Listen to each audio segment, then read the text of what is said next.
ये कहानी है सूरज भान की। सूरज भान की दो बेटियां थी। एक बेटी का नाम लक्ष्मी और दूसरी बेटी का नाम संगीता था। लक्ष्मी तो अपने रंग रूप में बहुत सुंदर थी, पर संगीता सुंदर नहीं थी। उसके काले रंग की वजह से सूरज भान अपनी खुद की बेटी को ही बिल्कुल पसंद नहीं करता था, और साथ ही संगीता के जन्म के बाद ही उसकी माँ स्वर्ग सिधार गई थी। सूरज भान अपनी पत्नी सरोजनी से भी बहुत प्यार किया करता था, और सरोजनी की मौत की जिम्मेदार सूरज भान अपनी छोटी बेटी को ही माना करता था, जिसकी वजह से वो सिर्फ अपनी बड़ी बेटी से ही प्यार करता और छोटी बेटी से घर के सारे काम करवाया करता।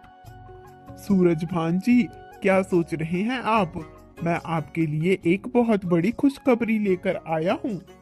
कौन सी खुशखबरी हरिया? जरा मैं भी तो जानूं, ऐसी कौन सी खुशखबरी लेकर आए हो तुम? मैं आपकी बड़ी बेटी के लिए एक बहुत अच्छा रिश्ता लेकर आया हूँ। पास ही के गांव में रहता है, ज्यादा अमीर तो नहीं है, पर दिल का बहुत अच्छा है। आप एक बार उससे मिल लीजिए, आपको सचमुच बहुत अच्छा लगेगा। वो पैसों से तो नहीं कह सकता, पर दिल का इतना अमीर है कि आपको कभी अपनी बेटी के बारे में फिक्र करने की जरूरत ही नहीं होगी। जिंदगी भर खुश रखेगा हमारी संगीता को। हरिया, ये तुम कैसी बात कर रहे हो? मैंने अपनी बड़ी बेटी संगीता को बहुत शानो शौकत से पाला है। इतनी सुंदर है मेरी बच्ची, वो भला किसी गरीब आदमी से शादी क्यों करेगी? मुझे ये रिश्ता कतई भी मंजूर नहीं है। मैं अपनी बच्ची को भला एक गरीब आदमी को क्यों दूंगा? मैंने हमेशा जिंदगी भर अपनी बच्ची को शानो शौकत से पाला है, और मैं भी उसे मेरे जैसे ही धनवान व्यक्ति के घर पर ही भेजूंगा। अगर तुम्हारी नजर में मेरे से भी ऊंचे खानदान का, ऊंचे पैसों वाला कोई है तो ही नजर आना मुझे, नहीं तो ऐसे छोटे मोटे रिश्ते नहीं लेकर आना मेरे घर पर। मैं भला अपनी संगीता बेटी को किसी गरीब के घर क्यों भेजूंगा? इस तरह से सूरज भान कहते हैं। सूरज भान की बातों को सुनने के बाद हरिया समझ आता है कि उसके लाए हुए रिश्ते की सूरज भान के पास कोई कद्र नहीं थी।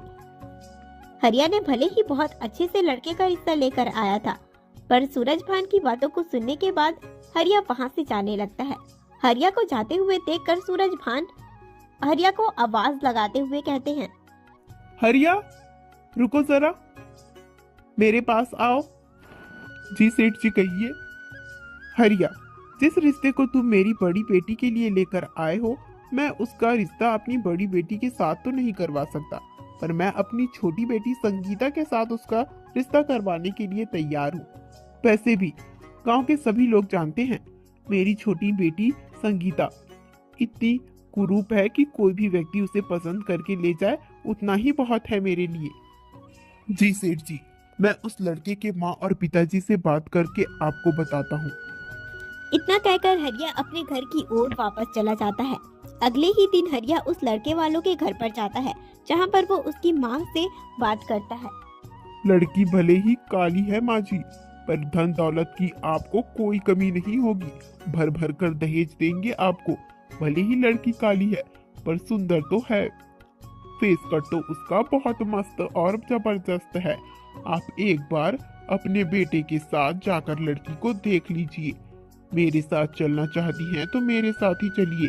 अगर आपको रिश्ता पसंद नहीं आएगा तो उसके बाद ही ना कहना, पर सोच समझ लेना।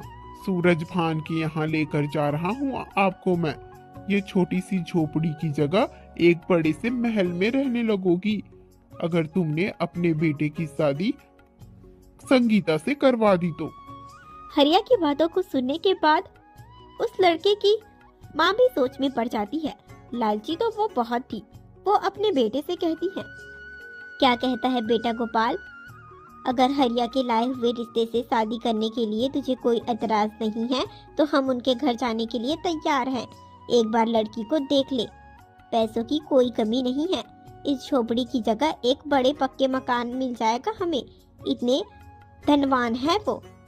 हरिया की बातों से तो ऐसा लगता है मानो हमारे गरीबी के दिन ही गुजर जाएंगे उस लड़की के घर पर आ जाने के बाद। अब मैं क्या कहूँ माँ, आपको जैसा ठीक लगे आप वैसा ही कीजिए। मैं तो बस इतना कहता हूँ, आप पैसों का ज्यादा लालच मत कीजिए माँ। मैं उस लड़की से मिल सकता हूँ। मैं उसका आदत व्यवहार जानना चाहता हूँ।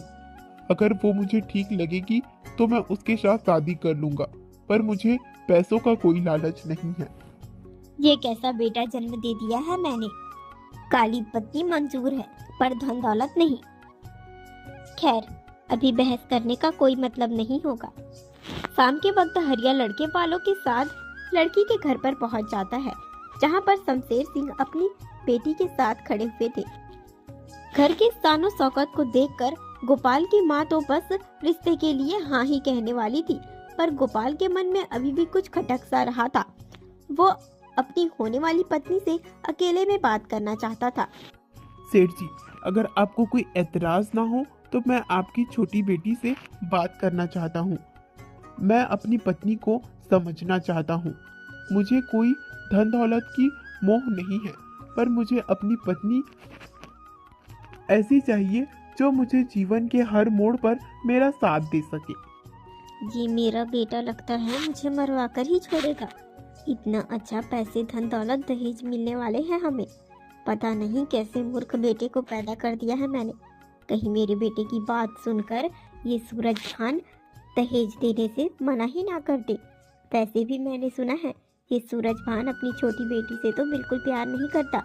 जन्म के साथ ही अपनी माँ को जो खा गई थी। मुझे कोई एतराज नहीं है गोपाल, तुम जाकर बात कर सकते हो संगीता से। आखिर तुम्हारे ही होने वाली पत्नी है। ज्यादा कुछ तो नहीं कह सकता मैं। मेरी बेटी भले ही काली है, पर उसमें गुण तो बहुत है। खाना पीना से लेके घर के सारे काम जानती है। खैर, अब खुद के मुंह से खुद की बेटी की क्या ही तारीफ करना। तुम जाओ, बात कर लो, और कुछ भी तुम्हारे मन में डाउट हो तो पूछ लेना मेरी बेटी से। सेठ की बात सुनने के बाद गोपाल और संगीता दोनों ही आपस में बात करने के लिए टेरेस पर चले जाते हैं। पता नहीं कैसी अपसगुनी काली कलूठी बेटी को जन्म दे दिया है मैंने। जन्म के साथ ही अपनी माँ को तो खा ही गई है। इतने सारे रिश्तों को ठुकरा दिया है सभी ने। पता नहीं इसकी शादी आज भी हो पाएगी या नहीं। मैं तो धन दौलत देने के लिए भी तैयार हूँ। इस कुलच्छनी को बस मेरे घर से निकालना है मुझे। बस ये लड़का हाँ कर दे। इस तरह से एक तरफ सेठ अपने मन में सोच रहा होता है, वहीं दूसरी तरफ आप मुझसे शादी क्यों करना चाहते हैं? आप तो इतने अच्छे हैं। मुझे तो सब अपशकुनी कहते हैं। मेरे जन्म के बाद ही मेरी माँ का मौत जो हो गया था। और मैं कितनी काली कलूठी है। आप तो कितने सुंदर हैं, कितने अच्छे हैं। आपको तो मुझसे हजारों गुना अच्छी लड़की मिल जाएगी। मुझे आपके काले रंग से कोई दिक्कत नहीं है संगीता जी। भगवान भी तो कई रंगों में थे। जैसे आप कृष्ण भगवान को ही ले लीजिए, शंकर भगवान जी को ही ले लीजिए, सभी तो काले रंग के थे। काले होने के बावजूद उनके मन की सुंदरता कितनी थी, और आप भी मुझे उसी तरह से मन सुंदर लगती हैं। मुझे आपके काले रंग से कोई परेशानी नहीं है। मुझे मेरे जीवन साथी में बस इतने ही गुण चाहिए कि वो मुझे और मेरी माँ को जिंदगी भर खुश रख सके, मेरे परिवार का ध्यान रख सके, परिवार को बांध कर रखे। तब तो मैं आपके लिए बिल्कुल सही नहीं हूँ गोपाल जी, क्योंकि आज तक मैंने अपनी बहन और अपने पिताजी का ही दिल नहीं जीत पाई, तो मैं आपके सभी परिवार वालों को कैसे बांध कर रखूंगी? मैं अपना ही परिवार बांध कर नहीं रख पाई हूँ। मुझे नहीं लगता कि आपके लिए मैं सही लड़की हूँ। आपको मुझसे लाखों गुना सुंदर लड़कियाँ मिल जाएंगी, जो अच्छी भी होंगी और समझदार भी। मैंने तो अपने परिवार वालों को हमेशा बिखरते हुए ही देखा है। मेरी वजह से मुझसे कोई लगाव नहीं है, ना ही मेरे पिताजी को, ना ही मेरी बहन को। इस तरह से गोपाल और संगीता एक दूसरे से बात कर रहे होते हैं। बात खत्म हो जाने के बाद गोपाल और संगीता दोनों ही संगीता के पिताजी के पास चले आते हैं, जहां पर गोपाल के द्वारा कही गई बात सुनकर संगीता हैरान रह जाती है। सेठ जी, मैं सचमुच बहुत भाग्यशाली हूँ कि आप मेरे साथ अपनी बेटी का रिश्ता करवाना चाहती हैं। मुझे आपकी बेटी संगीता बहुत पसंद है। मैं उससे शादी के लिए तैयार हूँ, और मैं आपसे बस इतना कहना चाहता हूँ कि मुझे कोई दहेज की आवश्यकता नहीं है। अगर आपकी बेटी जितना मेरे पास है उतने में ही खुश रहने के लिए तैयार है, तो मैं आपकी बेटी को हमेशा के लिए अपनी पत्नी बनाने के लिए और जिंदगी भर खुश रखने का वादा करता हूँ। ये मूर्ख ये कैसी बातें कर रहा है। इस काली कलूठी के चक्कर में कितनी जल्दी मेरा बेटा बेवकूफ बन गया। इस काली कलूठी पत्नी को एक्सेप्ट करने के लिए तैयार है, ऊपर से पैसे भी नहीं चाहिए इसे। अगर दहेज नहीं देंगे तो मैं नहीं होने दूंगी इस काली कलूठी से अपने बेटे की शादी। वाह वाह गोपाल, सचमुच तुम्हारे विचार तो बहुत अच्छे हैं। मैं तो धन्य हो गया कि मेरी ऐसी बेटी को तुम जैसा पति मिल रहा है। इस तरह से गोपाल और संगीता की शादी तय हो जाती है। दिन इसी तरह से गुजरते जाते हैं। शादी का दिन भी नजदीक आ चुका था। एक दिन की बात है, लक्ष्मी अपने पिताजी से कहती है, पिताजी, मैंने सुना है आपने मेरी छोटी बहन संगीता की शादी तय कर दी है। मुझे भी बताइए जरा, तो इस लड़की से शादी करने के लिए आखिर राजी कौन हो गया? कौन है, कैसा है, परिवार कैसा है? जरा बताओ तो मुझे भी कि इस काली कलूठी पर किसका दिल आ गया है। लक्ष्मी बेटा, ऐसी बात नहीं करती। जैसी भी है तुम्हारी बहन है और अब विदा होकर अपने घर जाने वाली है। और मजे की बात तो ये है कि इसके शादी में कुछ पैसे ज्यादा देने की जरूरत ही नहीं है। उस लड़के ने साफ मना किया है। लगता है इसकी काली शक्ल कुछ ज्यादा ही पसंद आ गई है गोपाल को। क्या कहा पिताजी आपने? गोपाल? गांव के पास ही में जो लड़का रहता है वो गोपाल? हाँ बेटा, वही गोपाल। उसी गोपाल पर दिल आया है इसका, और उस गोपाल को तो ये एक ही नजर में पसंद आ गई है। ये आपने ठीक नहीं किया पिताजी, ये आपने बिल्कुल ठीक नहीं किया। आप मुझसे प्यार नहीं करते। आप आज तक सिर्फ मुझसे प्यार का दिखावा कर रहे थे। इस तरह से कहते हुए लक्ष्मी गुस्से में वहाँ से चली जाती है। सूरज भान और संगीता दोनों ही लक्ष्मी को इस तरह से गुस्से में देखकर काफी हैरान हो चुके थे। लक्ष्मी अपने कमरे में जाकर अपना मुंह फुलाकर बैठी हुई थी।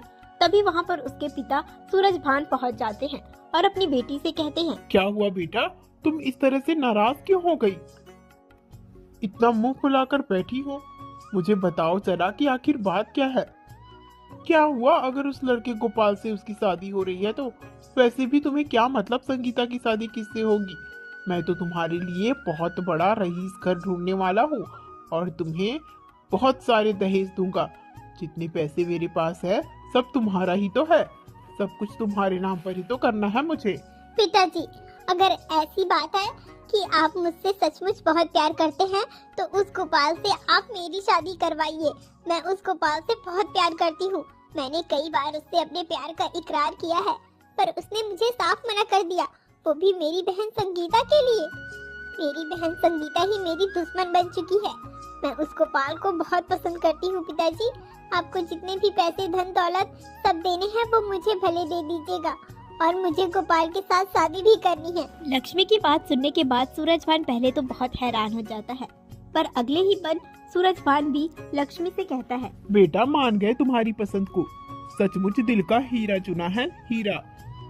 अच्छा एक काम करता हूँ, मैं संगीता के साथ गोपाल की शादी को मना कर देता हूँ और तुम्हारे साथ गोपाल की शादी करवा दूंगा। अब तो खुश हो ना? तुम अपना मुंह मत फुलाया करो। तुम मेरी प्यारी बेटी हो, प्यारी बेटी। मैंने तुम्हें बचपन से जो कुछ भी चाहिए था सब कुछ दिया है, तो तुम्हारी पसंद का लड़का क्यों नहीं देती? इस तरह से सूरज भान कहता है। सूरज भान लड़के वालों को भी मना लेता है और अपनी बेटी लक्ष्मी के साथ गोपाल की शादी करवा देता है और संगीता की शादी गांव के ही एक छोटे से मजदूर के साथ करवा देता है। सूरज भान के पास जितने भी धन दौलत, पैसे सब कुछ थे वो उसने अपनी बड़ी बेटी लक्ष्मी के नाम पर किया था और संगीता के नाम पर एक फूटी कौड़ी नहीं की थी। दिन गुजरते जाते हैं और अब सूरज भान काफी बूढ़ा हो चुका था। सूरज भान के बूढ़े हो जाने के बाद सूरज भान को चलने फिरने और काम करने में काफी दिक्कत हुआ करती थी। उसकी पत्नी तो संगीता के जन्म के साथ ही गुजर गई थी। एक दिन सूरज भान सोच लेता है कि चाहे कुछ भी हो जाए वो अपनी दोनों बेटियों में से एक बेटी के पास जाकर रहेगा। और सूरज भान जाता भी किसके पास? अपनी बड़ी बेटी लक्ष्मी के पास। सूरज भान अपने ही हवेली पर पहुंच जाता है और अपनी बेटी को कहता है, बेटी लक्ष्मी, अब मैं बहुत बूढ़ा हो चुका हूँ। अकेली मेरा उस कोठी में दिल नहीं लगता, इसलिए मैंने सोचा कि मैं तुम्हारे साथ ही रहने चला आऊं। अब मैं अपने मरते तक तुम्हारे साथ ही रहूंगा। पिताजी, आप ये कैसी बातें कर रहे हैं? मैं आपको अपने साथ नहीं रख सकती। भला आप पर इतने सारे पैसे कैसे खर्च कर सकती हूँ मैं? कल को मेरा बच्चा भी होने वाला है और मुझे अपने बच्चे की जिंदगी बेहतर बनानी है। मैं आपका सेवा जतन कहाँ कर पाऊंगी पिताजी? आप एक काम करिए, आप मेरी छोटी बहन के पास चली जाइए, संगीता के पास। और वैसे भी उसका तो सेवा करने का बचपन से ही आदत है, वो जरूर आपका सेवा करेगी। चाहिए पिताजी, प्लीज, मैं आपको नहीं रख सकती। चाहिए। लक्ष्मी की बात सुनने के बाद सूरजभान हैरान हो जाता है, पर इसके बावजूद सूरजभान के पास अब एक कोई शब्द नहीं थे। सूरजभान के पास जो बड़ी सी कोठी थी, उसने तो उस कोठी को भी लक्ष्मी के नाम पर कर दी थी और सूरजभान के पास कुछ गिने चुने खेत खार ही बचे हुए थे। अपने पास मौजूद हर एक चीज को उसने लक्ष्मी के नाम पर जो कर दी थी। अब सूरजभान संगीता के घर की ओर जा रहा था, संगीता के ससुराल की ओर जाते हुए सूरजभान के पैर काफी डगमगा रहे थे। उसका दिल नहीं कर रहा था संगीता के घर पर जाने को। संगीता के साथ बचपन से सूरजभान ने बहुत ही नाइंसाफी की थी, जिसकी वजह से ही सूरजभान संगीता के घर पर जाने हिम्मत नहीं कर पा रहा था। जैसे ही सूरजभान संगीता के घर पर पहुंचता है, संगीता खुश हो जाती है, अपने पिताजी को चाय नाश्ता देती है और उन्हें बहुत ही प्यार से रखती है। सूरजभान संगीता को अपने साथ हुई हर एक बात को बताते हैं। सूरजभान की आंखों में भी आंसू आ जाता है और संगीता की आंखों में भी आंसू आ जाता है। भले ही सूरजभान ने संगीता को आज तक धुतकारा था, पर संगीता सूरजभान के साथ ऐसा बिल्कुल नहीं करती है। अपने पिता को हमेशा हमेशा के लिए अपने ही ससुराल में रख लेती है और जिंदगी भर उनका सेवा करती रहती है। जिंदगी भर मैंने जिस बेटी को धुतकारा था, आज वही बेटी मेरा साथ देती है और जिस बेटी को मैंने लाडो प्यार से कभी किसी चीज की कोई कमी नहीं होते हुए पाला था, वो बेटी मुझे ही धुतकार देती है। प्यारे दोस्तों, अगर आप भी अपनी जिंदगी में कुछ बड़े फैसले लेना चाहते हैं तो सोच समझ कर लीजिएगा। आने वाले समय को किसी ने नहीं देखा है। आने वाला समय इंसान की असलियत सामने ला देता है। अगर आपको ये कहानी पसंद आई हो तो हमारे चैनल को सब्सक्राइब करें, वीडियो को लाइक करें और एक छोटा सा कमेंट करके हमें बताएं कि आपको हमारी स्टोरी कैसी लगी।